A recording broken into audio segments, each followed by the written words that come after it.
Hello, Buttercups. Welcome back to episode 9 of Interview with a Fox podcast. I finally, after, I don't know, a year, started this back up. Well, the episode 8 was with Kevin, and he broke it. But then we're breaking it again with Thomas, who, how long have we known each other? I think it's been 4 years, 4 or 5 minutes, 3 years. 10 I would minutes. hope. I would hope that. Because then why are you on my podcast? Wow, 4 or 5 years. Yeah, because yeah.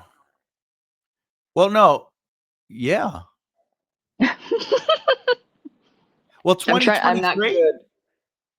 Oh, was it 20? 2023. Because did I know you while I was still on Long 2022? Island, I don't know. or did I meet you? 'Cause Jonathan introduced us. yeah, I think I started You've been listening to gone a couple. Jonathan in 2023, Oh, okay. like Oh, okay. toward the end. So then it's only been 2.5 years. I feel like that's wrong. Okay, But it just feels like it's been 5+ years.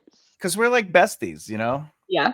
we actually enjoy each other. So it's like, wow, Mhm. I've known this person longer than I Yeah. thought. It could be longer than, but I wasn't really doing, I wasn't heavy into the YouTube in 2023 yet because I had just started.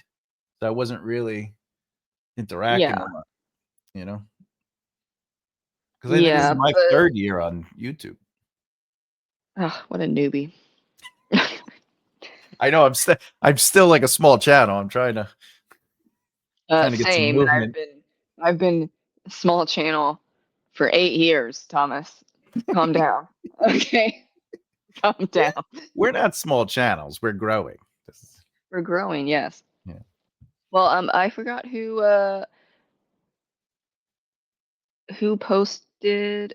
Oh, my friend Elaine, some maybe this week or last week, whatever it was, where she shared um some statistics about like about what was it? It's like on average, it takes 8 years for a YouTube channel to be like statistically big enough to do all of those, the paid stuff. And I'm like, oh look, I'm on track. I feel so better about myself. See, Thank there you. you go. You're kicking butt. Yeah, but you got that within 3 years, so I'm just saying. But you're niche, and you actually, um, well, when before going in, because for people that don't know, who's Thomas? Thomas, let's introduce yourself, and then we can get back into what the whole conversation was, because we keep forgetting to intro people. It's fine. We'll have to remember what we were talking about. I'm an what do you call it? Avant-garde foot painter. I paint feet Yes, for a living. No, not I'm Thomas beers. Bellezza. I look, traveling adventures of a resilient entertainer, author There you go. extraordinaire, and Hmm. I do the right mindset. I do a YouTube channel that educates, elevates, and celebrates people, but also we talk about the craft a little bit, and because of my years of experience as a writer, Hmm. uh, would you say, because third party confirmation would be more helpful than me just saying Hmm. something.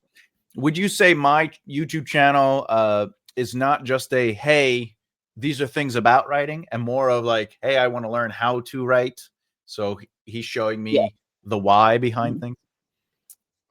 Yeah, I always uh, tell people to go to your channel for craft, because some people ask me, and I'm like, I just write. I'm not I'm not a teacher. When there was a whole uh, thing with my mom when I was in college, she's like, you should be a teacher. Be a teacher. It's guaranteed. I'm like, one, no, I don't want to deal with Yeah. teenagers or kids. What, are you nuts? And then she's like, oh, then be a professor. Be a professor. I'm like, I don't have that skill. There are some times that I do, but sometimes I don't think it's good enough. Right? Well, um yeah. and I have to get to know you like really well. Like like I helped run a tutoring center in Virginia like a long time ago, and I was good at certain things like kindergartners. The other tutors did not want to work with kindergartners for whatever reason. I'm like, it's easy as shit. Yeah. What are you talking about? Give them a cookie, sit them down. Yeah, just let them color. Like, okay. So I was the one that taught the kindergartners, and then also the kids with ADHD and anxiety. Like the other tutors didn't really want to deal with them, and I'm like, that's my life. And Squirrel. hello. And then also like there were quite a few what you would say gifted children where like a third grader would be reading on a 10th grade level. Mm. Um, because I think you do have to treat like those really smart kids as kids, but you don't. There's a thing where you have to talk to them at the 10th grade level, or else they're bored as hell and then they're going Yeah. to act out, which the other tutors did not seem to understand. Like you can't talk to a third grader that's reading Shakespeare. I'm sorry. Like, what do we? How That's really with weird. Santa Claus today? Yeah, that's not how it's gonna work. And that same third grader was like in um ahead of a couple grades ahead, and they put her in tutoring so like she wouldn't act out because she was so damn smart. So they had to get very specific, and they had to put her in a bunch of activities because like sometimes you are too smart for your own good. Yeah. Um, that's the ones that I got. So it's interesting, but yeah, I do. Well, I guess there's like a couple of my AuthorTube videos that I. Well, the poetry one is huge on your channel. Yeah, I guess that's craft, but not. I don't know. Can you really? I don't know if you can really teach poetry. You can do like you're doing the structure and like what's different types of poetry. I get like labeling it like free verse versus Yeah. limerick versus yeah. But Well, the then way like I was always taught and the way I look at it is craft can be taught, but instinct is something that you develop yeah. internally. I think you can hone your instinct with practice. Like, obviously, you Hmm. know, if you're, this happens with kids. I just bring it back to kids. Sometimes kids will start saying things that are intuitive about Yeah. other people, or they'll be thinking deeper into subjects, and adults will be like, don't stop that, like they dissuade that. Hmm. So sometimes they don't really like dive into it, and then when they get older they don't have it as honed. But like artistically, even there's a difference between drawing, like when I was in comics, like drawing a comic, like I'm going to draw Captain America being Captain America, right? There's a Hmm. difference between that and then having an intuitive concept, having an idea and then leaning into it. And that Yeah. is something you have to hone, and I don't believe instinct can be taught, Yeah. but it is something you can develop. And that's how I look at it. Craft is, anybody can learn to write, right? I think writing is quite easy. It's the instinct of where to take it and how to manipulate craft that I believe is difficult. And that's the part that some people, Mm. they focus on words, how pretty Hmm. can I make my prose, instead of like, Yep.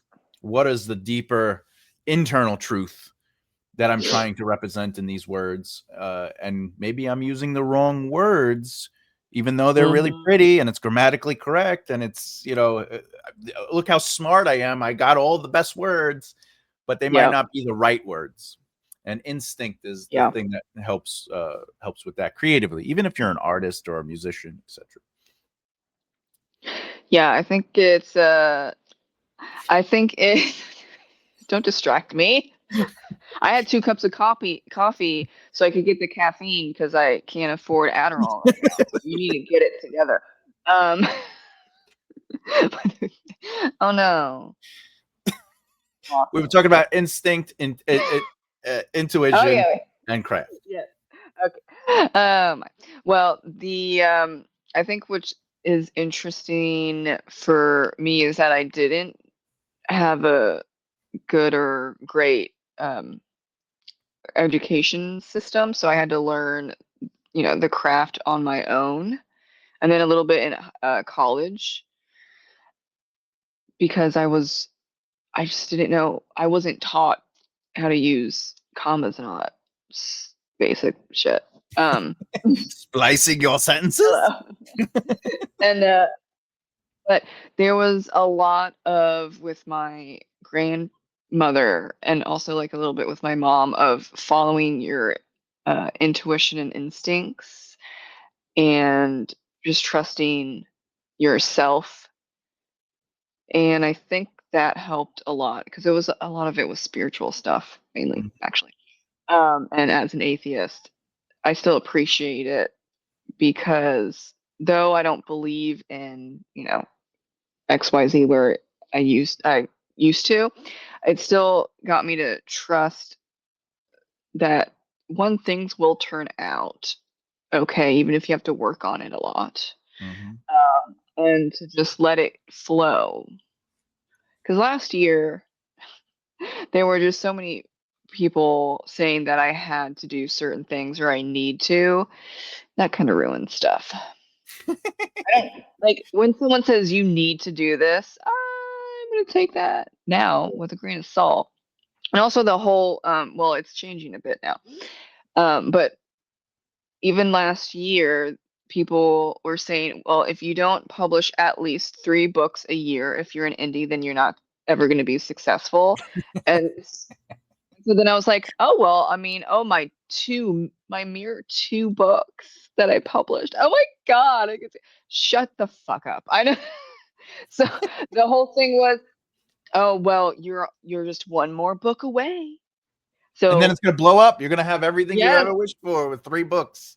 yeah, no, it was like you have to consistently put out 3 books a year, or else you're not going to be successful because you have to, you know, go up against traditionally published books. But then I was like, there are a lot of traditionally published writers that put out 1 book a year. So we're more so talking about marketing Yeah. in a way, not producing a bunch of books in 1 year. So then you have like a big backlog, but blah, whatever. It's like a whole conversation. Um, yeah, so that kind of went poo poo in 2024. But then, yes, it just pee pee. But then mid 2024, I was like, yeah, something's wrong. And then I like, course corrected. And I did put out 2 books, not 3, but I put out 2 books. Did it blow up? Are you a millionaire? I wish. A lot of my problems would be non-existent right now. Oh What do boy. you need? What do you need? Yeah, I was whatever's in your Yeah. section. I got $1. Got some 20s. What do we need? Oh, that's good. Oh. You can just send that over. You know my box. Thank you. Yep. Yeah, well, I get that. And it's like and I think this is something I talk about on my channel often is that just because I'm teaching one thing, I constantly am saying this is one of a million. This is just the way I approach it. This isn't necessarily the way you have to do it. And or even when I talk about how to be successful, I don't say you must do this, but there are things that you should be doing. You should be networking, marketing, and practicing. But how you go about that, there's so many different ways and variables you could approach it. And the community can be dissuading in that sense where they're like, oh, if you don't outline, blah, blah, blah. If you don't produce this many books, blah, blah, blah. If you don't do TikTok, blah, blah, blah. And it's like, the TikTok. I have so many people go, yeah, you're not successful because you're not on TikTok. So I suggest you do that right now. I'm like, I don't give a fuck about your suggestion. I'm not putting that damn app on my phone or on my Wi-Fi. Thank you so much. Also, it's brain rot. It's just not good. yeah, It's it's not good. this. I rather just, yeah, it's showing you what it wants.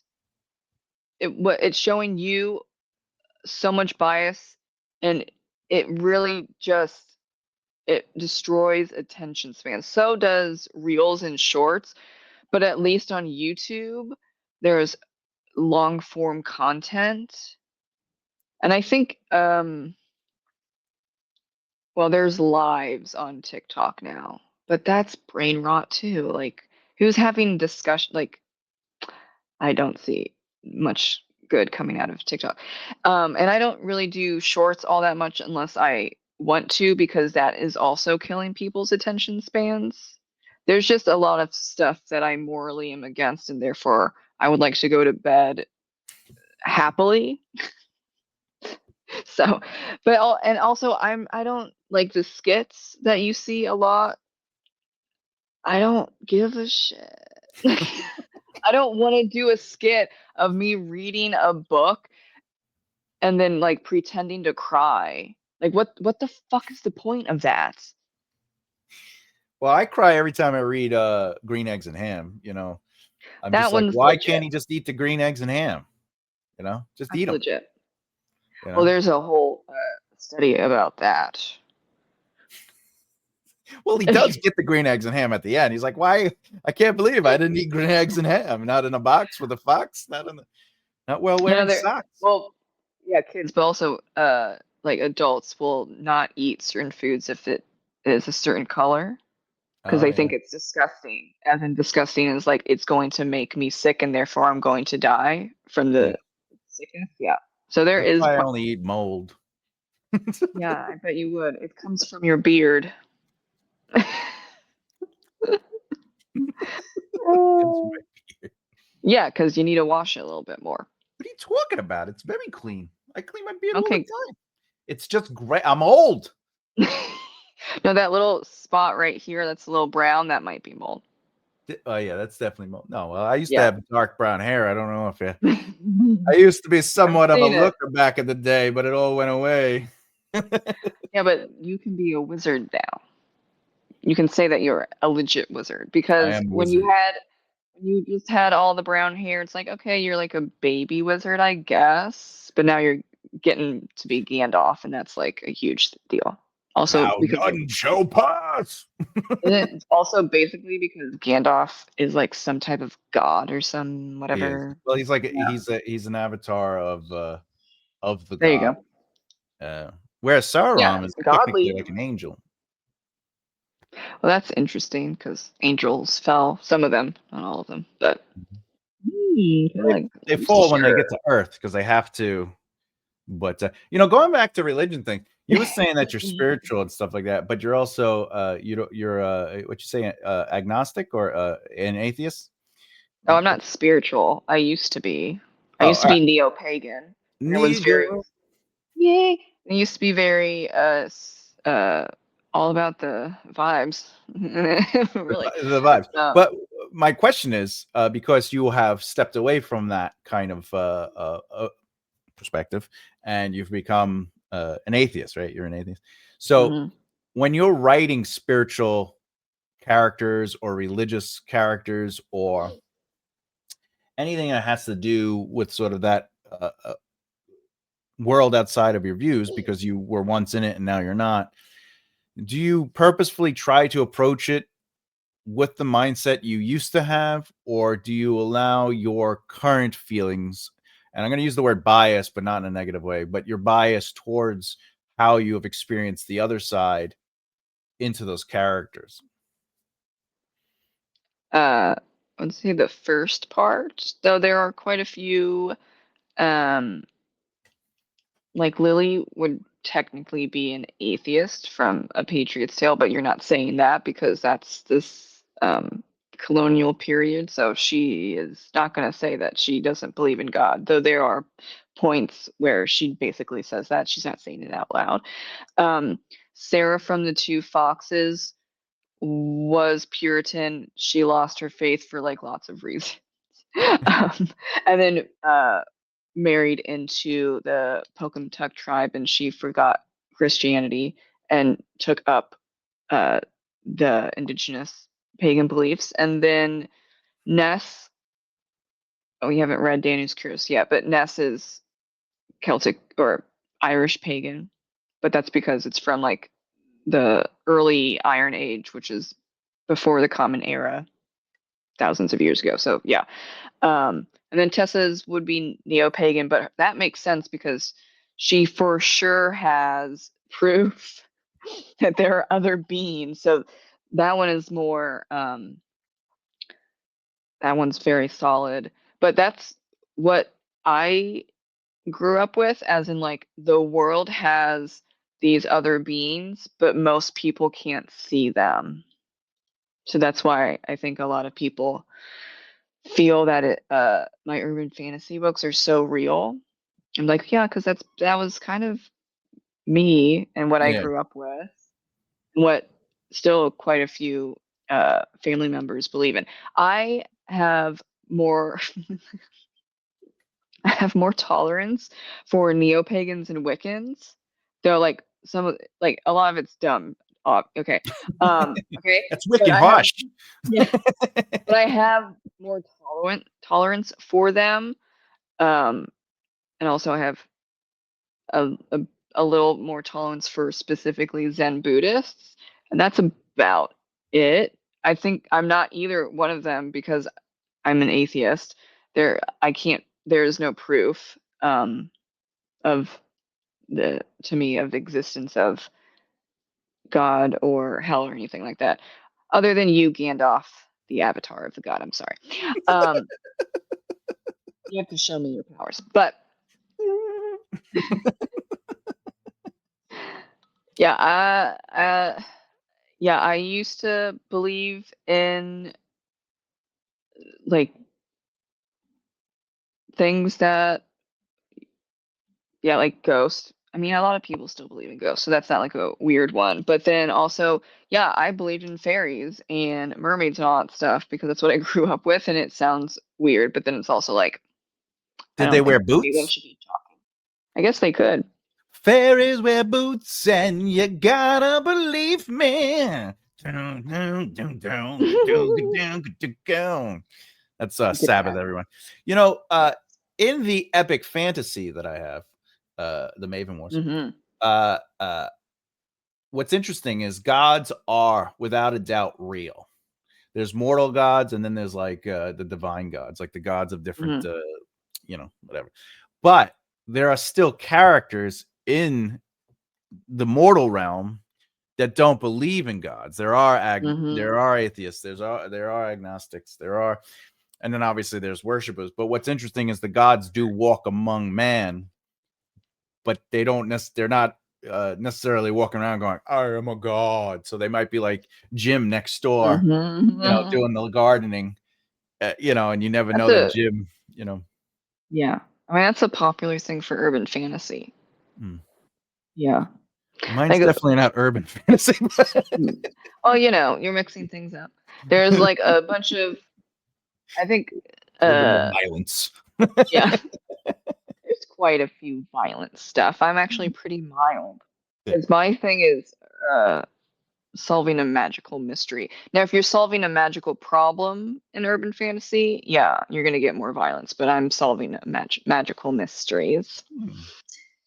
You know, I could change to magical problem in Change it up. another series, but right now we're going with mysteries because you can never end with mysteries. There's always someone getting killed, When you're unfortunately. writing, do you ever have the urge to just be like, how dark can I make this? And then you're like, wait, let me pull it back. No, I You never don't feel think like I so. want to write like a very dark book. Like you're just like my brain. I just want to explore these dark feelings. Mm, no, I got kind of depressing and violent with some of my standalone novels, but I was in a dark place. Also, they're all of them are edited. So it's like I edit out the stuff that's not needed. Like just because if I'm angsty and pissed off, that doesn't mean that it makes sense for the story, right?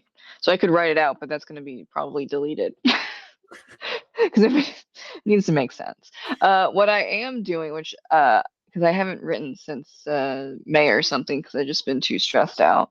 Mhm. Um, I have like 3,000 words for a transgressive horror novel because I just got so sick of seeing all of the female main characters of horror just like screaming, running up to the attic and get stuck in the attic for half of the fucking movie. Like, you get a Yeah. gun, get a gun, bitch. How about that? How about that? And it What a pissed me gun. off so What a much. Shoot it.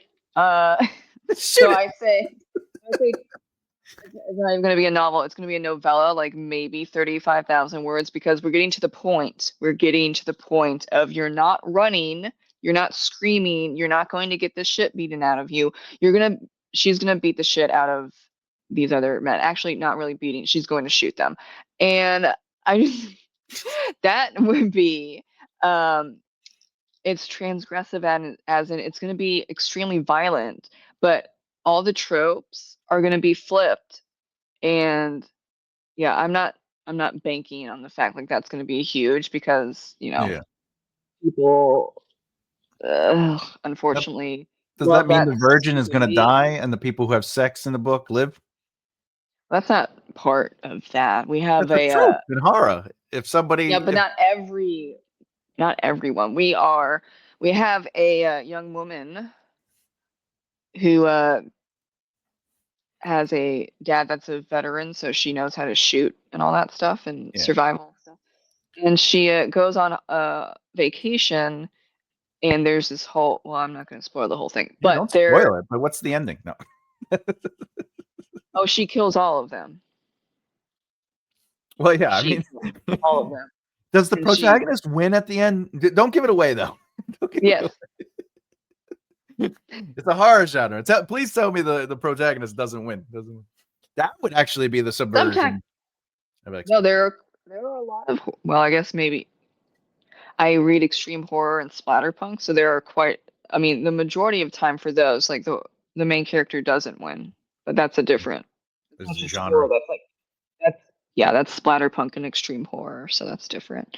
Um, yeah, I don't know how I'm gonna. Well, I I will have to just say, um, I'll have the title, and then it has like for the subtitle, it's gonna have to say a transgressive horror novella, and we'll see how that goes.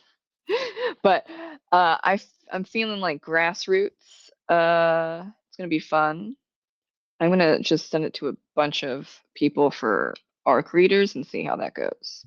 All right. But yeah, I mean that's gonna be probably my most violent one.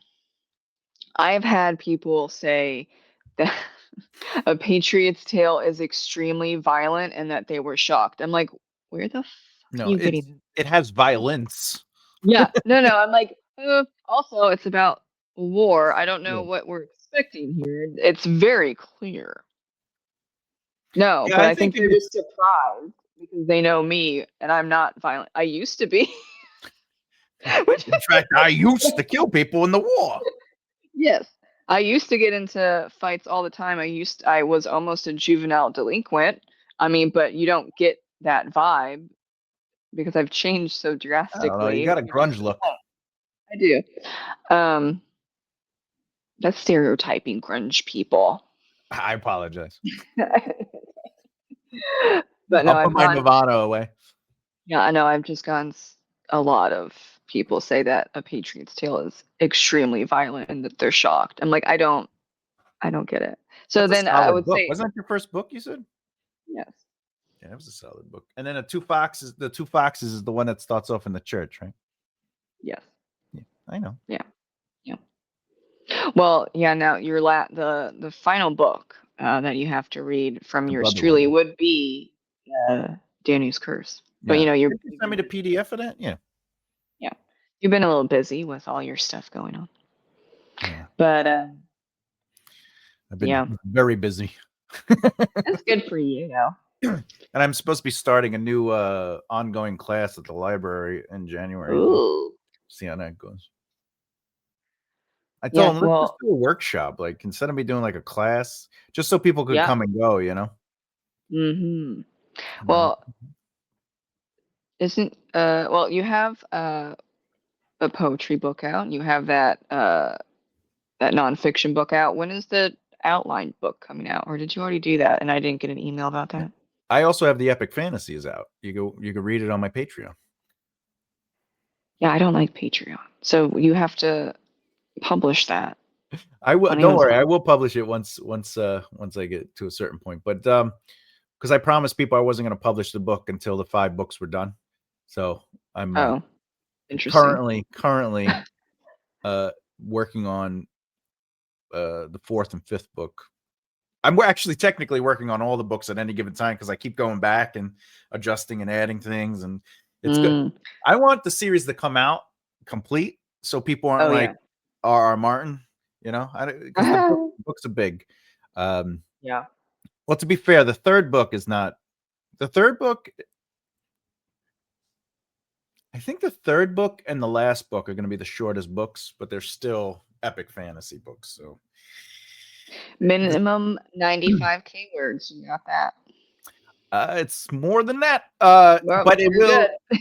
The 5 books will probably come out to a little over 1 million words. So, if each book is Million words. 200,000, yeah. Oh. Well, 200,000 times 5. I trust you on that. That's I don't know. that's I can't do that. Now you're making me judge myself. Let's check it. I don't know. Let's see. Times 5. Yeah, it's 1 million. So, Okay. But the next book that's coming out is the 27 plot point outline book. But Exactly. it is not just a book on outlining and or outlining with the 27 plot point outline. It's actually a deep dive into narrative exploration. So it teaches you, well, not you, but the royal you. It teaches people how to ultimately understand narrative. So if you are going to pants or write intuitively like you do, it allows you to at least understand, hey, I should be working towards these sort of beats or these sort of this moment. I got to remember to allow something to breathe. I got to set up something. I have to, where do I at least have action? So it creates a rhythm, but it's not necessarily outlined verbatim. Not that my technique is, because my technique is always ever growing. In the book, I explain how I would do it. And it obviously explains that I start off with an idea, and then the next step is expanding that idea. Next step is expanding that idea. Next step is expanding that, and so forth. And then it's all about going back. And so it's not just like, well, I wrote this, so therefore that is what it is. Because I mix the two. I do discovery and I do outlining. I discover the story, but I outline the plot, and those are 2 different things. I explain that in the book. My goal is to have that book out for Christmas, January, the latest. Today, I will be finishing the final chapter in the second draft of the book. Today is 11/11. Oh, nice. But then I have to do a third draft, which is really just me going through and making sure everything's consistent and it's where it needs to be. And then I have to do a polish and then all these other things. So, but fun fact, the book was 102,000 words, and I got it down to what is it down now? What's 97 minus 2,000? 95,000 words. So I got it down. Look how many words I took off. I took off almost 7,000 words I got out. Oh, like filler stuff? It wasn't fillers per se. It was like I was able to say a sentence. Oh yeah. In a way that took less words. That's a good one. Or else I would be like, I would be Snapchatting you if I was reading it, and I'd be like, Thomas, did you need 4 sentences? I could have helped you 1 sentence, maybe 2. Just letting you know. Well, because like the way it's written is, it's written like a teacher is talking, like a mentor is talking to someone. So it sets up the premise, then it explains the premise, and then it gives examples of the premise, and then it basically says, then it explains the why. And so it does repeat sometimes, but it only repeats with added information. Like, well, yeah. I start off with ignorance, like you don't know what I'm talking about, so this is what it is. And then I go into the next step of, its importance and something. I'm really excited about that book. I was not expecting to write it. I was expecting to be writing it, and then like one day I would put it out. but I just got so deep into it that I was just like, and I just couldn't stop writing it. And I love epic fantasy. I love writing fiction in general, but the nonfiction stuff is so easy because all it is me taking what I know and Oh then yeah. putting it on page. So it's so quick. Like I could write on an average day, I could write about 3,000 words for nonfiction without even sweating. Mm-hmm. With fiction, it's a little longer because Yeah. especially if I'm working on like the more immersive element of a second draft. But like for example, the Breaking Down Success series, that series is done. I'm just slowly releasing those books. The second book has to come out next year too. So, but I wrote that over a couple months, the whole series, because I wrote it as one long thing, and then I broke it up into the sections that correlate with the triangle of life. And but again, like, people don't know this, but nonfiction can't just be something you write, though. It has to be something you inherently understand. Yeah. Otherwise, it's just gibberish, you know. Uh-huh. Yeah, just or it feels like a long blog.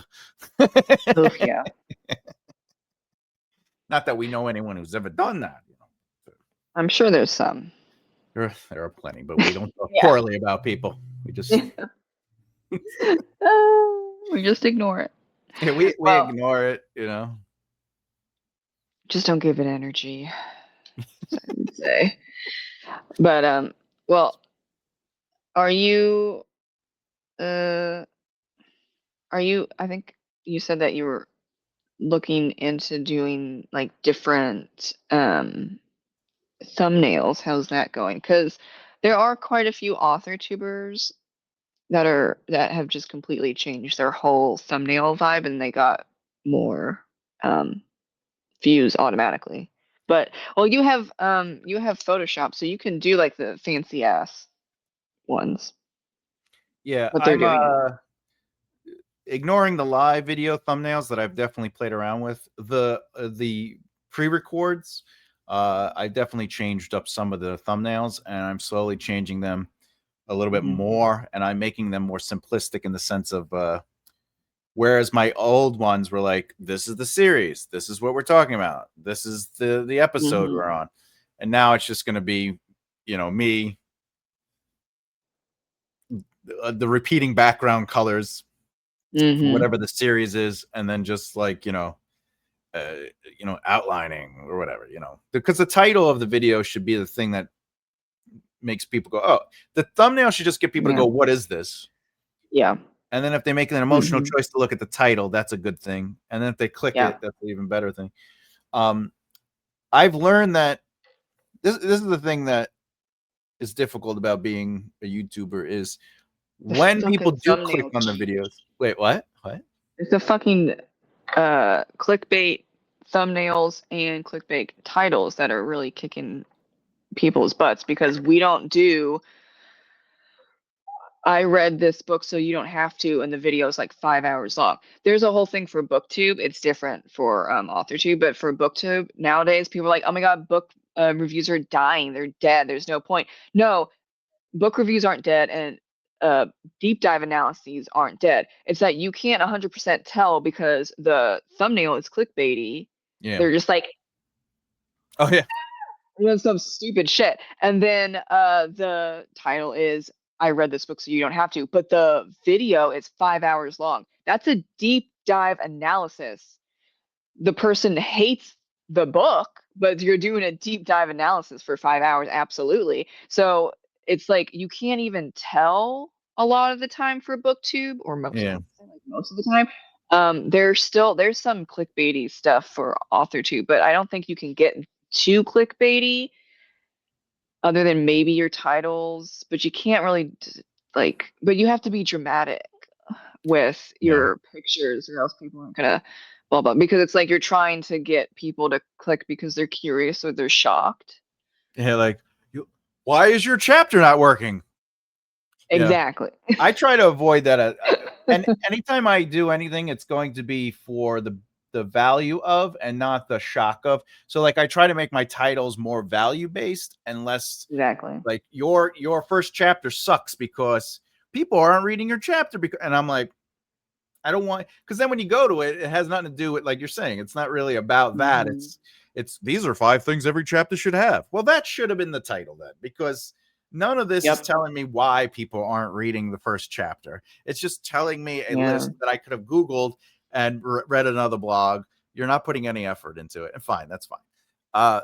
I have two forms of videos though. I have educational on Wednesdays, and then I have sort of like those, I guess I call them more like theses now. The way I'm setting up 2026 is on Fridays is more of like a thought, like a thought on a thing. And like, I'm not necessarily giving a lesson where I'm like, let me show you how to do it. Whereas Wednesdays are that. And then Saturday and Sundays I'm live. So Saturdays is always going to be a real-time lesson anyway. So now I'm giving a little bit more opinion or thought. It's a lecture ultimately. It's like I'm a professor, on Friday. Yeah, I mean, I think it sucks that because the internet / people are so dramatic, and the internet has fueled the I will click on stuff if it's negative. Therefore, you need to have clickbaity stuff or like enraging stuff that people that are actually doing the work like you will not get nearly as much as someone who says, this is why your book sucks. Well, I get you have like 500K on that, and it's like a 15-minute video. Oh, congratulations. What? I didn't learn shit. But yours is like an hour deep dive, and you have like 200 views. You're like, what the But those videos have really high retention. I rarely see any dislikes on my videos. Last month I got no dislikes on anything when it comes to the long forms. And I get good interactions. So if I got more views, I think it would still maintain that sort of consistency because however, the way I look at it is maybe I'm not though I get 50 to 100 subscribers a month, on average. But at the same time, it's like I found my audience and that's who I'm fueling. So that's why my views are where they are. And I'm not less like, that's the thing. Like if I'm like, why does this narrative work? And then it's a video of me breaking down a narrative that might get a ton of views, but maybe if I get 2,500 views, they're not watching it all the way through because it's not what they really thought it was going to be. Or, if they watch my other videos, they'll be like, why would I subscribe to this? I don't really care about craft. I care more about analysis, or I'm looking for the chisme, I just want the tea, give me the tea, but I don't know. I love talking about craft, so it doesn't matter if people are watching at all. But at the same time, the fact that people are watching means so much to me that I just want to give them more. I want to do more for the quote unquote few people that are watching. That's why I love the lives, because right now I average about 7 to 11 people. Yeah. And it's a beautiful community, and I know if I keep going and I keep being authentically me and everything, it'll grow and it'll get to 50, maybe 100 viewers in one day, whatever. But right now I'm like embracing I know everybody's name. I can see everybody's comments. I can respond to everybody, but once it hits if it hits 1,000, it'd be like, you won't even be able to see the comments. Yep.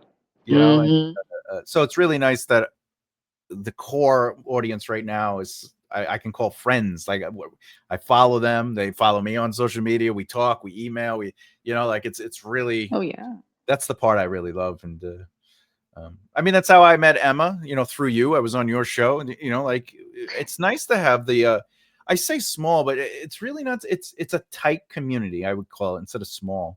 And I think that's more important. Well, when we're online, I think people don't realize that like 20 people is a lot. If you put 20 people in your house, like you're having a party, it's significant, unless you're in a mansion. But like as I'm saying, we don't have mansions. So like you put 20 people in a house and you, including you, and like add your partner and maybe add some pets, like you're like, oh, there's a lot of people here. Oh my God, we got to get to everyone. I don't know how if I can get to everyone. Yeah, no, the internet is global. It's so big that people forget that there's like, I got, let's say, I'm looking it up. Oh, the stupid sun's coming. Fuck you, sun. You Anyway, damn son. that's mean. But let's say for like my indie book covers 101 that I put out 4 days ago, it has 116 views. Now I know views don't mean that they watched it all the way through. Okay, right. But like 116 people still viewed like half of it or whatever it is statistically, whatever. That's still a lot of damn people. Yeah. But then when you look at, other people, or you compare yourself to people that have like 500K views on one video, you're like, I suck. You have I to, am terrible. you have to remember, you know, one, don't compare, especially if you're trying to compare yourself to someone that has 5 million subscribers. Of course, they're going to have 500K on a video. Like statistically, that's going to just be a thing. But then also, um, yeah, they are doing different things a lot of the time. Yeah. Like booktube, I think a lot of people that are like, oh, why do these people have 100K subscribers and blah blah, and I'm like, because they're actually doing book vlogging. So what you're doing is different than what they're doing. Okay, the Yeah. light needs to stop. 1 second. Time to knock the light down. This Welcome sucks. to the darkness. Darkness. Great. There you Great. go. That looks good. That looks really good. Okay. Yeah, this isn't edited, y'all. Thank you. You saw my PJs. I don't give a shit. It's Pooh Bear. I needed Spoo. some I needed some warmth It's and Twitter. but What is it? Twitter. It's me, Tigger. ADHD has entered the chat with Tigger, yeah, for sure. Tigger. Yeah, no, I that's the thing. It's like we shouldn't compare ourselves to the different styles of videos that are out there. Obviously, like you and I, we can't compare our channels. They're not even the same kind of channel, right? Yeah. Even But though I we're friends, it's different. we are friends. Thank you But very like much. when I used to play in the band, when our first shows were like 5 people, and you're like, oh, this is cool. And then you get to 10, you're like, Oh, yay. that's a bit. But then once you're at the 20, 30, 50 people in a room, like a bar, is a lot of people, right? But the energy from the 50 people, or even the smallest bar show we ever did, was probably 500 people, right? And the energy from that compared to when we did like the US Cellular Arena and like when we did the Sun and Steel Festival, like we were talking about thousands, 4,000 and more people. The energy from that compared to 500 in an intimate, you can't even put the two together. It's stronger for that intimacy. And that's how I try to look at the lower numbers, where I'm like, you know what? This is intimate. These are people that are coming back. These are the people that keep giving me their time. These are the people that are interested. Whereas if I'm playing in front of 6,000-7,000 people and I got 10% of them, that would actually be the same thing as the intimate, except they're lost in this massive crowd. And that helped me kind of like, I guess, reframe my count, my numbers. And but not that my numbers aren't going up. They're constantly going up. Like the average is going up, but I try not to worry about that. I try to worry about, is the content, am I getting lazy? That's what I'm looking for. Is my content getting lazy? And I don't feel it is yet. But I am always trying to change things. I'm trying to add new stuff, ideas, but I don't know. Yeah. I don't know, Nicole. What do you think? What do you think? Well, yeah, I'm getting more subscribers and views and all that stuff, which is nice. And I'm not really even doing like the supposed right thumbnails, because I'm not doing that. You have nice thumbnails though. I know I've switched over. It's very nice. Yeah. Yours are The other fun. ones wasn't really working. But these now do. I think they're nice. I'm gonna stick to that. And I think a lot of people go to like doing what other people are doing, then yeah, so you get, 100K subscribers. But do they, one, do they even interact? Two, Mhm. how long can you sustain that if you're trying to be like everyone else? You don't And want then to be you're like doing, PewDiePie? well, no one can be like PewDiePie. Isn't he like no, he's probably number two. Mr. Beast is number one and then PewDiePie number two. Yeah, y'all don't try and act like them. Like they're outliners Yeah. of the highest regard. But like I think PewDiePie he's been on for like 15 years Yeah, he's been and on he a long didn't time. give up. I don't know about Mr. Beast, but yeah, those are huge that they now at this point can do whatever they want. But they no, actually Mr. Beast started that whole like high definition, bright as hell, like very photoshopped and played with YouTube thumbnails. I would say it started with him. Thanks. Oh yeah, yeah. But the way he approached it was, I mean, he just tore YouTube apart and was like, let's try this a little adjustment. Let's try that. Mhm. All right, let's just tell him what the video is in the first second, and then Yeah, show him how it ends, and then show him how we get there, and that changed everything. But again, he is he does his own thing because yeah I don't his think you can. yeah. Most don't really Imagine do. you started Well, your I guess videos you could. off where you're like, the book ends like this, and you explain it, and you're Yeah, like, and I'm gonna tell you how come, and then like in the next video, then it cuts to you, and yeah. you're like, anyway, so Buttercups, what's up today? Whoop, whoop, whoop, whoop. You know, like, it's gonna watch. I would. Actually, I I kind would of would want. watch that. I think. I would want to punch myself in the face. That's too much. Your neighbors be Just like, you. "What's going on over there with all the whistles and everything?" Woo, woo, woo.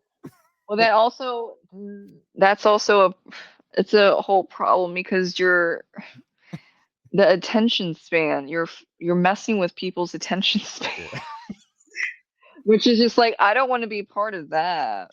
I feel you. I feel you. But I now want to watch you do that video. I like the whole recently I forget which video it was on, but maybe it was a wrap up video.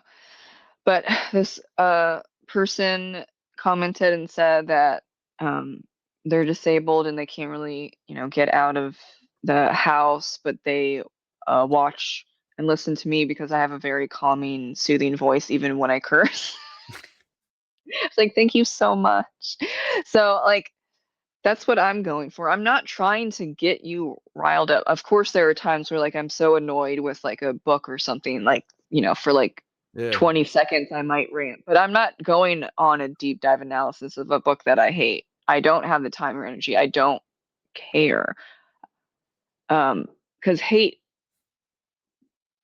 you have to put energy into that. I don't yeah, want to do that. I rather the thing that I've said many times because BookTube is kind of like having its little existential crisis all this year. Um, it talks to itself way too much. Like, Jesus, with the response after response. It's like we're 5 layers deep into a response video over book reviews are dying because you're responding to 4 other people and now your response is the 5th time. Like, calm down. We don't that's need that. Um, but what I've said, because I don't do those response videos, it's just useless to me. How about yeah, just do the actions instead of talking? I think you should probably do that.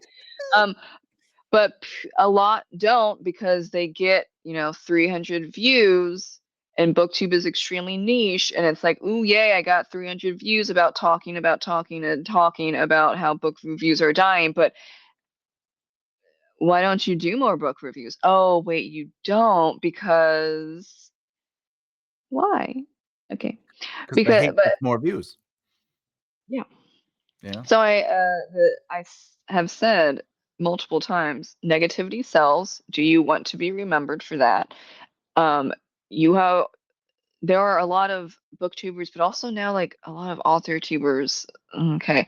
I don't see how they still count as author tubers, but they specifically realize that if they talk smack about other authors and their books, then they'll get like thousands of views. So they've switched over to like drama author tuber Mhm. channel. And I'm like, good luck, honey. I don't know how you're going to sustain that because the moment you mess up, bye. You're going I to think get dogpiled because you're dogpiling 50 other authors on your yeah. channel within a whole year. So when you mess up even the slightest bit, they're going to come after you because that's what you have put on your channel. You're saying that talking smack about other people so publicly is appropriate.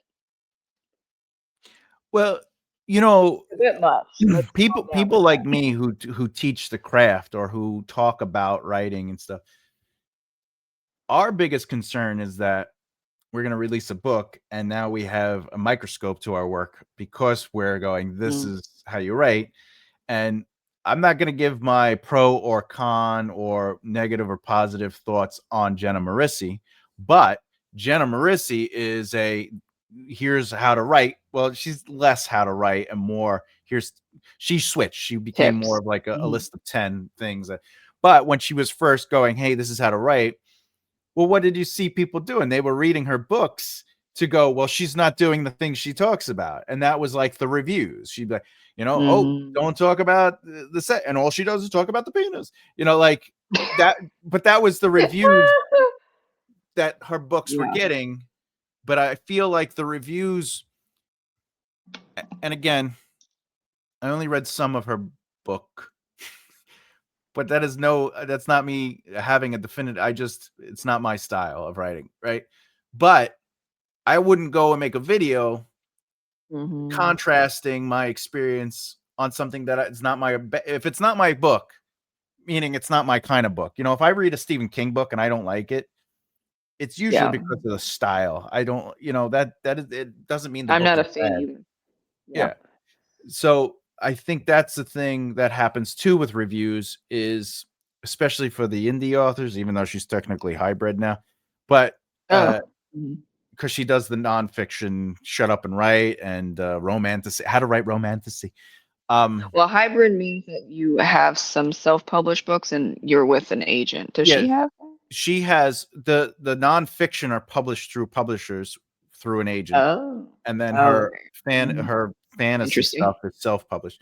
But my point is just I feel like sometimes indie authors, especially ones like myself who are just we're teaching writing, we're more prone to get those negative videos, which are also prone to get higher views, only because they're like, Mhm. this guy or girl who's an expert, quote unquote, wrote this book, and let me tell you all the crap that's in it. They say don't Oh, do these yeah. things, and I think that's why I avoid the don't do these things lessons Yeah, and don't. more of like here are options. These are just Mhm. choices. And once you understand the choice, you could change it anyway because that's how writing evolves. Somebody goes, I like this, but I want to try it somehow. Oh, look, there we go. We went from Lord of the Rings to, Grim Dark with R.R. Martin to, Way of Mhm. Kings to whatever, like Red Rising and right. So that adds to the negativity that you're talking about. And Yeah, well, also there's like booktubers. Oh, not maybe half of them, I don't know. There are a significant amount of booktubers that are also writers, whatever. But then then they're also like secretly or maybe not secretly watching AuthorTube. So then there's kind of some crossover just a little bit, not too much. But then they'll do the whole, oh, I bought 10 books from 10 different author tubers and here's what I think. well, yeah, that's what I'm talking about, right? Yeah.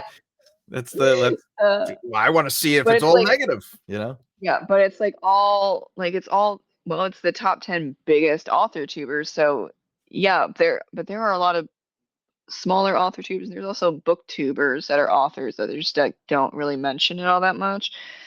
And it's like you can find really good books, but you're just looking at the most popular. That Yeah. doesn't mean it's going to be fantastic. Yeah, I'm not going to, but I could name 5 self-published YouTube authors.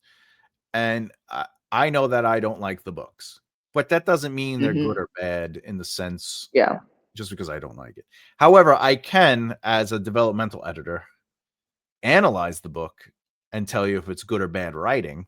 But again, Hmm. who cares?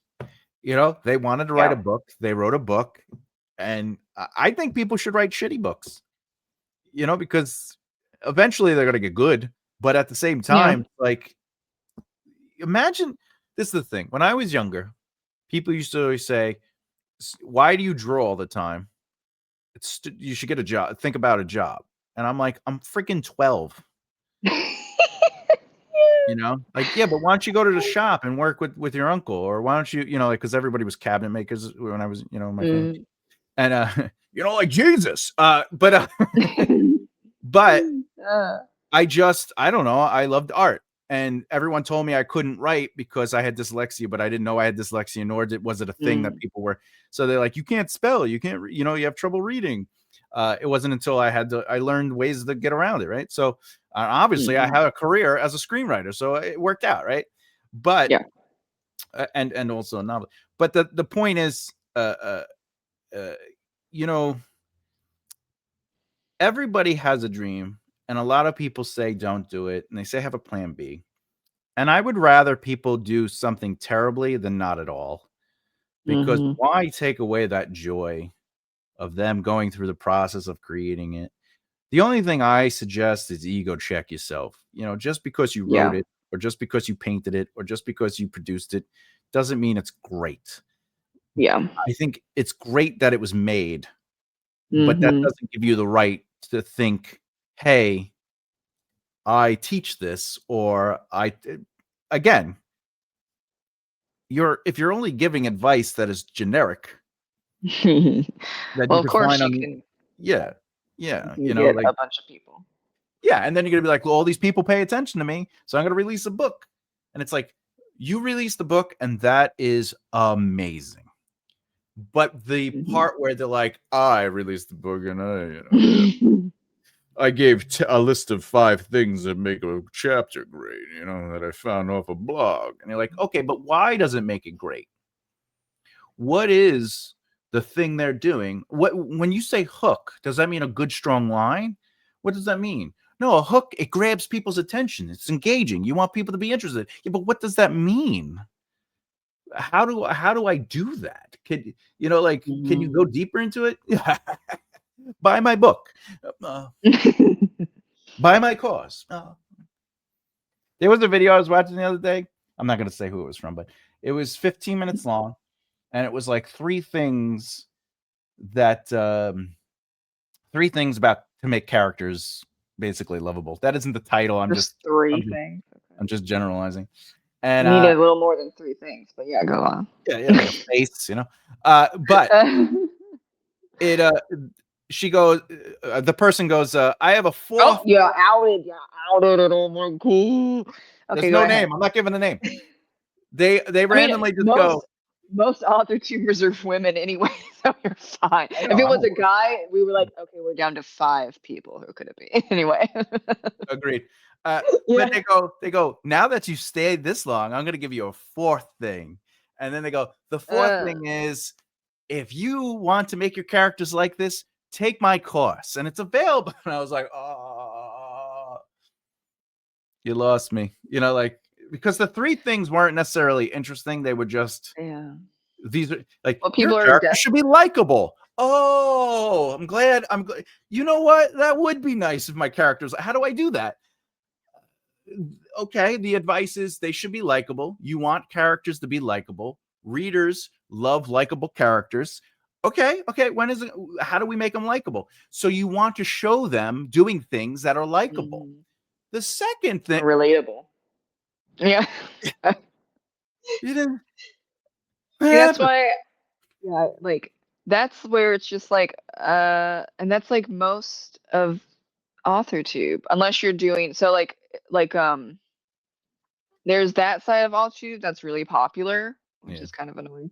But then you have the other side of AuthorTube where it's like you're actually doing like vlogs Oh, or you're yeah. doing live streams and you're trying like you're talking to other author tubers or people that are in the indie business and like interviewing them. I prefer that side Yeah. because we could have like a hour and a half podcast with, for example, like Dave Chesson of Kindlepreneur, who's a fantastic guy and he's breaking down all of his businesses and like how to use them as you are publishing. Like that's Yeah. helpful. That's in depth. The 15 minutes of here's three things to make your character likable. That's getting like 100,000 views, whether it is or Yeah. not. Okay, that's getting 100,000 reviews. But then the hour and a half podcast breaking down with Dave Chesson of Kindlepreneur how to set up your whole, like basically your whole indie business that gets 200. Yeah. Damn it. It's so stupid. Um, but here we are. But also, I don't like, I think it has some stuff to do about overwhelm and short attention spans. Yeah, but Because you 15 watch something minutes on nothing should create a short attention span, but it that doesn't. is, yeah. Well, I think it is because those are things that are popular, not the hour and a half Oh, deep I see dive what you're saying. on I how to see what set you're up saying. your author business. Yeah. Because that's overwhelming. Like I've been in what Brian Cohen's author ad school for 3 years. I have all this information and I see all the time people like, how the hell do you know all that? I'm like, just 3 years. 3 years. It's a lot. Yeah. Every single thing if you're an indie author, there's a lot of stuff to figure out. Plus you have to unlearn stuff and relearn stuff when Amazon decides to change something, which is like at this point weekly. So it's like I can see the overwhelm of even like from that video, hypothetical video, hour and a half long with Dave Chesson, in 6 months, half of that or more could be irrelevant. Yeah. That's how fast it is versus the 15-minute video where it's like it's so general. Yeah, because if it's a 15-minute video on how to market, they're like, your book needs to get out there. You have to get your book out there. And the way to get your book out there is you have to have a presence on social media. So get on social media. That means you should be on social media to build your presence so you can market your Yeah. book. And marketing your book will lead to sales. And you're sitting there going, what did I learn anything right there? You learn some basic stuff of like going, whatever. But Yeah. there was I mean, nothing taught. There was nothing yeah. explained. It was just Hmm. rehashing the same concept. And then you feel a little better because it's not in depth of like going on, for example, Becca Syme's channel where she has like 15 videos just about social media. Are you Yeah. going to watch those 15-minute video or 15 videos that are like can go up to an hour long? So you're going to be it's that in depth though. It really that's where it's like yeah. I Maybe we should see how broke them up people into are 10-minute videos, like there was same content, she just made them 10 minutes each or whatever. yeah, but then you can't get in depth. That's the problem. Oh, yeah. Like it's about like 35 minutes and some of them are an hour, but like 35 minutes to an hour for each video because you're talking about basics and then she goes into each social media. Yeah. It's just like I mean, you could skip like if you know for sure you're not going on TikTok, okay, then skip that one. Um, but when you look at the playlist with the series, you're just like and then so you choose the 15-minute video that's like go on social media. Also because your attention span is messed up anyway because Yeah. you're on TikTok and you doom scroll for 5 hours a day on TikTok and the whole thing with Jonathan Haidt, who is a psychologist and he with a couple others, and it should be way more. But he has been sounding the alarm on short form content and those apps that really are pushing it, even YouTube. Like YouTube's really pushing shorts, but specifically TikTok. And for adults, yes, but also for teenagers, like their brains are not developed yet. I mean, your brain's not fully developed until 26. So you're training yourself to um, one, that you can't handle uncomfortable feelings, which you better learn fast because that's life, but you're not learning that. And then you're also diminishing the feeling of boredom. Like Yeah. you can't handle boredom for more than half a second, because if you're on the short section on YouTube or on TikTok, if you don't feel fully engaged within a second or half a second, you're swiping. That's why you're 5 hours on these apps, because you have not understood that you need to, one, accept uncomfortable feelings, and two, sometimes life is boring, but then you have to kind of stick it out or do something more productive, not Like take a scroll, nap. scroll, scroll, or like go clean the house. I don't go outside and take a walk, but like the adrenaline and the dopamine hits every time you go like this is training uh, a lot of people to just not accept reality, and it's a problem.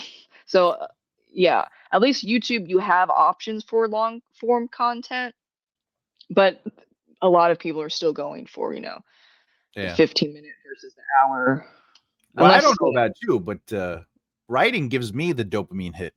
Like when I'm writing and I'm seeing a scene come together, or if I'm able to connect plot beats, if I'm outlining, like just the idea of being creative gives me those. But I live with chronic depression, so anything that feels like I'm like moving forward, or I have an accomplishment, or I succeed yeah. at something is sort of like, ooh, I don't have to murder myself tonight. That's great. Like it's another day, I got to finish this story, so I can't go. There you I got to stay here. go. This car, I live right off the highway, but maybe tomorrow, Uh, Yeah, push that off. Yeah. Mhm. yeah, yeah. I had a breakthrough in the story. I can't go tomorrow. Uh, Yes. my precious. Uh, but at the same time, uh, if I sit in my thoughts, and I think that's the other thing with the. Not, I don't. I had to People get off don't want to TikTok for the thing you're sit. talking about because because Well, again, it connects because you don't want to sit with your thoughts with that your would be thoughts, yeah, uncomfortable and boring, and but you're not present, and it's hard for every human to be present. That's why mindfulness and meditation is a lifelong thing that you have to work on every single day. And people are like, I don't want to do that. I'm like, okay, then what's the alternative? You're miserable right now. You think your life sucks ass right now. You're not on a routine. You're not, like, you haven't showered in 4 days. You haven't eaten properly in a whole week. Like, do you want to stay miserable, or do you want to slowly work on yeah. getting better? But yeah, it's hard to change, and It yeah, is, yeah, it's that's hard to the change. universe. I don't mind being bored though. Like I could sit on the couch and be fine. But I think it's when I start getting into the thoughts where I'm like, maybe I'll just put the TV on, or maybe I'll go work on Yeah. something, or maybe. And it's not that I don't do the work per se, where I'm like, let me figure out myself. It's that I have a photographic memory, so I can live my Hmm. life like that. I like relive my life, and that's anxiety and depression doing that. Yeah. But I can Hmm. see every detail, and then I experience every emotion. It's like I didn't need, and it could just be because I smelled, Yeah.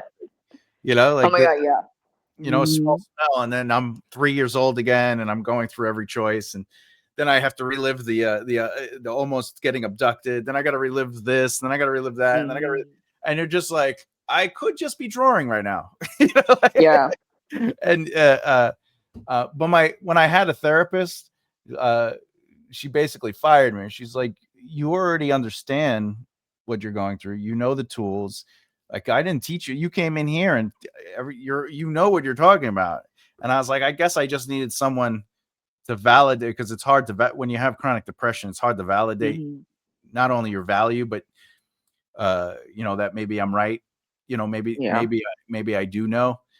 But that's also a scary thing too, is because if you do know you're right, the thing you're right about confirms so much that, like, if I had just been able to not be this and just stepped forward and did something, maybe I would have been able to accomplish XYZ, or, because like even for someone like me, I was very successful in the entertainment industry, but then Mm-hmm. after cancer, I just went, and I couldn't stop because my brain couldn't connect that I was worthy, that maybe I got Mm-hmm. cancer because of whatever reason, like, like I didn't deserve that. But again, that's depression. Yeah. I don't deserve to be doing what I love. I didn't deserve to be in that industry. I didn't deserve to be helping people. So I deserved cancer, And then I don't know if people understand this, but when you go through cancer, for me, I had the operation and then I thought I actually died on the table. So I was Oh walking yeah. in for 2 years. I was basically living. I thought I was in purgatory. I thought I was, not that I believe in heaven and hell, but I thought I was like in a place of like the in between. Whatever I just, Mm. whatever that is. And obviously, what's really funny about that, as an aside, uh, after about 2 years, I was like, I have to change something because I'm Yeah. numb. I'm not taking anything seriously. I'm not doing anything. I stopped. I stopped living. Yeah. You have And to slap yourself. yeah, I This had to is boom, boom.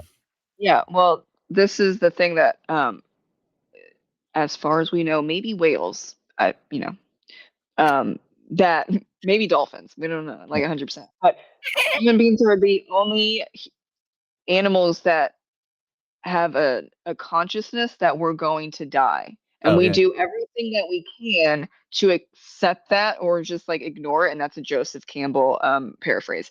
But I read that years ago when I was reading one of Joseph Campbell's books on myths and legends and like why humans have all that. And I'm like, son of a bitch, that's right. Right. And so we are also one of the few animals where we we can detach and observe ourselves, yeah. and it's mind blowing, and that's where it's just like you are yourself but you're also not yourself. Well, the disassociation. That's something Well, that no, we. it's more like um of course you have to like work on it, like this is why my therapist has 35 years of experience. I can't go to someone that has like a couple years, even 20 years. I have to see the therapist that I've had for 12 years because really only he can handle my crazy ass. Okay. He's seen it all and he knows me very well. Where it's kind of like what how many years did your therapist have?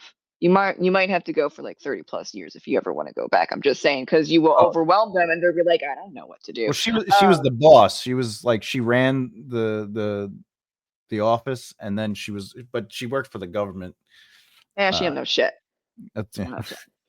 Yeah. Okay. Um, Also, if she was a talk therapist, they don't do shit either. Okay, they don't do shit.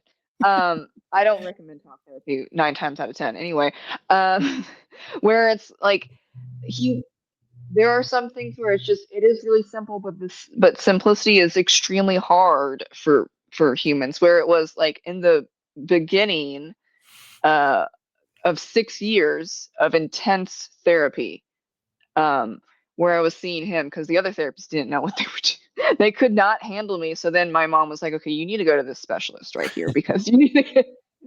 And he, at that time, he had like 25 years of experience, whatever it was. And I go in and it was really damn bad. And I was not accepting like hardly anything. And so we would just sit and talk. And that is like he was sneaking in trauma therapy, but like he knew he couldn't get right to that because I wasn't accepting anything. So you have to sneakily wind your way in there. And so there was time, so it was the main problems were PTSD and OCD, and they play off each other all the time. And I have to, check it all the time nicely. But I would be saying my intrusive thoughts, and he was like, why don't you just observe? And I'm like, I can't do that. That is morally wrong. Do you understand? I cannot be a bad person. I can't have this. And I would freak out. And he's like, but you know what would happen if you just listen? Don't reply, just watch and listen. And then go about your day. Go Yeah. about what you were doing. Just let it talk. It doesn't make you a bad person. Just let it talk to itself. And you're observing your OCD basically freaking out on its own. And I was like, no, I can't. But then I got so desperate that I was like, okay, he's got 25 years of experience. I should probably give it a go because I've hit rock bottom. Yeah. What's the point anymore, right? And so and that is mindfulness, of which there is a lot of scientific basis of mindfulness and meditation working. It's because you are observing the thoughts or the feelings or the sensations in your body, and you acknowledge it, but you're not grabbing it, and you're not taking it in with yourself and making that your whole being. That's Yeah. where people have problems. You feel angry right now. Okay, I'm going to feel this anger, and then it subsides, and then you go, why did I feel angry? Oh, because someone flipped me off while I was going to work and I had a bad day at work. So instead of grabbing that anger and like the road rage freaks me out, but a lot of people have the road rage of going after that person that flipped you off and cut you off. You're Yeah. grabbing that anger and you're going forward with this stranger, and you have no idea what that stranger is going to do because they're also angry. Like, you're creating more problems if you grab onto that emotion or feeling or sensation and then running with it. What it should be is that, oh, I feel sad right now. Okay, I understand that I feel sad, but I'm not going to grab onto it because then I'm going to cry, and then I'm going to have a panic attack, and then Yeah. I'm going to have a possible psychosis where I'm in my damn closet for 5 hours. It happens. It happened. I haven't done that in a long time because I'm not grabbing. Yesterday. Yeah. And it's okay also to let emotions, bloom, but you don't want it to be a bubble and you pop it in oh my God, we're here. Yeah. Um, so, and then I finally calmed the fuck down. And now I can know every time I have an OCD intrusive thought. Okay, I understand what that is now. I'm not going to follow it. So I don't have obsessions, therefore I don't have compulsions. Yeah. Um, oh, I'm triggered by this uh man that looks like my abuser in Target. I know what that is. That's not him. We're just going to keep shopping. Yeah. And yes, I feel the sensations of panic or like an adrenaline dump. I'm not going to grab it. The body, or really the brain and the body, can do what it wants, but I'm not going to move forward with that. It's going to pass. Every single time it passes. How many times have I had a panic attack? Thousands upon thousands of times at this point. It ends every single time. And what people don't like to hear, but I think it's comforting in a way, is everything is temporary.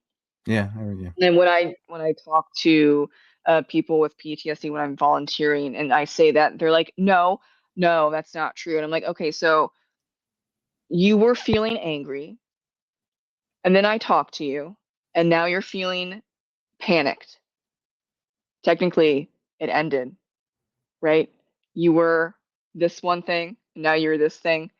And then in 5 minutes, you're going to feel another thing, and then another 5 minutes. So everything is temporary in that sense that, like, it ends. Now, you're always going to feel, like, for the rest of your life, you're going to feel sadness, you're going to feel anxious, you're going to feel happy.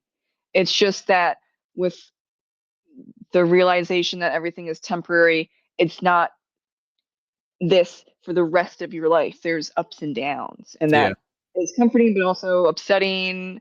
I find it comforting. I think when you accept that, it gets comforting. When you try and push back on it, then people get upset about it.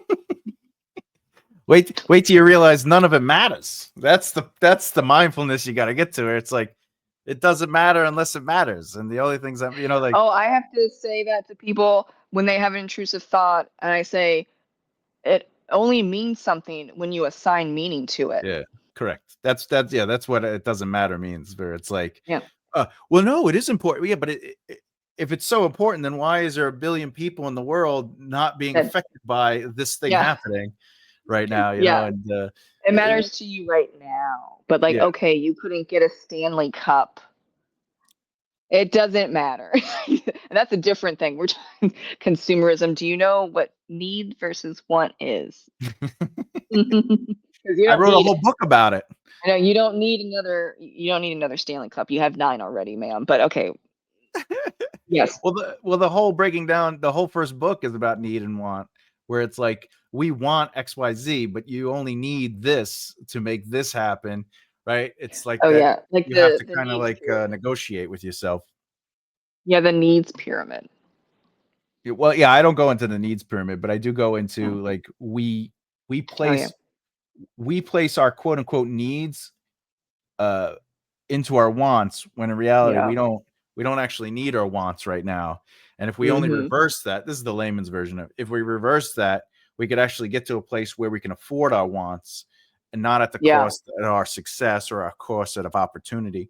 And that comes down, if anyone's trying to understand that, basically it's like, I want to be comfortable, so I'm going to spend all the Mm-hmm. money I don't have to be comfortable, Yeah. and then try to be successful. Whereas, like, if I reverse that, I spend just enough to have my needs met, Mm-hmm. and then I use that money to reinvest in potential, and then I get to a point Mm-hmm. where I have life affording me, where now I can upgrade. But other than that, Yeah. Well, that's the Maslow's hierarchy of needs, if hmm. anyone wants to know that. But because I'm gonna look that up because I think a lot of people don't understand like, which is good in a way, but also bad. It has its pros and cons where people don't understand needs versus wants anymore as Americans. That's American. very privileged. Yeah. And a lot of as a lot of even a lot of Western Europeans, they don't it's the blurring of the line. Like, you don't need coffee every day. You don't actually need coffee. You want coffee. It's very good. Like, it's delicious. Okay, but you're not surviving on coffee. Like, that's the type of thing. Okay, Well, remember, you have so 10 fingers, Nicole, so you're privileged. yeah, well, I guess Some so. people Yeah, have 9. I guess it depends on the finger, doesn't it? Well, it also depends. If you lose your finger, Yeah, but the needs, if you're talking about that, like, you need your thumb and uh you don't need index, anything. I mean, you could just call it a and day. you well, we're not talking about suicide right now. Okay. Just saying. If I Okay. lost my thumb, I call it a day. Yeah, No, you need your thumb okay. to be a what Yeah, are they you called? need that. I don't know if do you need your pinky? Or You don't you need your need pinky the toe. no, you don't need the pinky toe, no. No. You need your big toes. That's I where have a people friend get that has messed 3 up. fingers. Okay, and he said if he wasn't born with a thumb, this hand would be useless. Yeah, see, you need thumbs. Anyway, the But there are Maslow's people that have like no hierarchy. fingers, and they're like, Yeah, it's hard. I've known some people that have, you know, they would have maybe 2 fingers, but it's not the one, and they're like, "This sucks ass." I'm like, "I believe you. I I can pick my believe you nose. so." Yeah, that's unfortunate. Well, okay, the Maslow's hierarchy of needs. You have basic needs would be physiological needs, food, water, warmth, and rest, and then up is then safety needs, which is security and safety, and then psychological needs is His next, and emotions. Yeah. belongingness and love needs, intimate relationship and friends, and then esteem needs, prestige, feeling of accomplishment, and then self-fulfillment needs is at the very top of the pyramid. Self-actualization, achieving one's full potential, including creative activities. So yeah, you know if you've got the bottoms down, then that's when you go up to the top. And a lot of people I would like the vast majority of Americans have the physiological needs and safety needs. And so then that's where like people forget that that's what you need to survive as a human being, as an animal. But then Mhm. you get up to the rest and you're just like, you think that you need 1 million followers on Instagram. You don't need that. You want that. Like we've just mixed things up. It's an interesting time to be But if you have alive a right million followers, Nicole, and only 1% of them purchase one thing a year from you, you're set. Yeah. Well, then that also comes to like, oh, my self-worth is 1 million followers. And No, it's no, no. like, I'm saying so you can have food, you know. yeah. Like, Well, then you also have to budget, and there's a lot of content creators that do not. So then you could have 1 million followers and you're in the negative because you haven't talked to a financial planner. well, Johnny Depp made $20 million a film, and he had to spend with before taxes, Yeah. spent $2 million a month. That was his average budget for all his properties, for his lifestyle. So it cost him a movie to live for 10 months. And that's assuming that the 20 million Crazy. was after taxes. So Yeah. the amount of Yeah. money you have Budget is not equated to the lifestyle you can afford, and or if you understand budget. Hmm. That's why in the Breaking Down Success book, the first book is based on the longevity of the Hmm. foundation of longevity, because it talks about budget, it talks about managing your time, money, and the people around you. It talks about creating capital startup. It talks about how to organize your life so you can technically make a career as a writer, or make a career as an actor or a musician or whatever. Though Hmm. musicians, I think, is a dying breed now, but next will be Yeah. actors. But Yeah. whatever it is. However, we are 90 minutes in. Should we do a time Oh, check? I know that you said you have stuff you had to do, but oh we yes, lose time when we talk we because do. We're just so great. my beard. It's my beard. Let's be honest. It's the only reason you asked me It's to on. it's your beard and my face. That's right. If we put them together, that would be an interesting I don't amalgamation. know about that. Amalgamation. Combination. Mm-hmm. Mm. That's what I'm gonna I do. don't I'm know gonna about that. Photoshop my beard onto your face Oh later. my God. Yeah, post that everywhere. See how that goes. Oh, it could be a dwarf, an attractive That's right. dwarf. They'd be like, "Did you have a child with Nicole?" No, it's just a dwarf. Okay, we happen to be related to dwarfs somehow. Yeah, and they have boots on because fairies wear boots. Yeah, and they're dancing with dwarves. Have you ever heard that song? Black Sabbath, Probably. I just fairies, don't fairies wear know boots. about the. I maybe didn't listen to the lyrics. I was just vibing with Black Sabbath. Yeah, it's fairies wear boots. You gotta believe me. That What's the and they're dancing title? with dwarves or something like that. What is it? What's the title of the song? It's called Fairies Wear Boots. Fairies Oh. wear boots. Lyrics. What is it? Mm. Going home late last night. Suddenly I got a friend. Yeah, and then it's fairies wear boots, and you gotta believe me. I saw it, I saw it. I tell you no lies. Where's the dwarves? The boots believe. You're just making up the dwarf thing because you want I to feel am better not about making up the yourself. dwarf. There it is. Fairy boots are dancing with a dwarf. That's what it is. He Oh. goes, yeah, I looked through the window and surprised what I saw. Fairy boots are dancing with the dwarf. All right now. Ew. And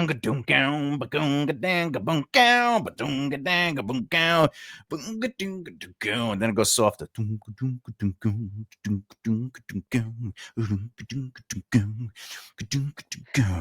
Going home Mhm. late last night. Suddenly I got a fright. You don't know this? Why don't we wrap that up? We can wrap up with Rap. you entertaining the guests with Black Sabbath. That is a good ending because yay, Black Sabbath, right? Mm-hmm. Mm-hmm. Well, you can find Thomas's information in the description box because that's where all the information is, no matter what, for all my stuff. I'm sure other YouTubers because Duh. Yes. Thank you for joining me today, Thomas. And I had a blast. I know we'll obviously chat later. Yeah. I'll bother you. And then you'll come on my channel or vice versa, and that's just how it is, everyone. We'll just keep it up. Keep elevating and celebrating. Yes. Thank you. Have a great rest of your day, everyone. Bye-bye. Bye.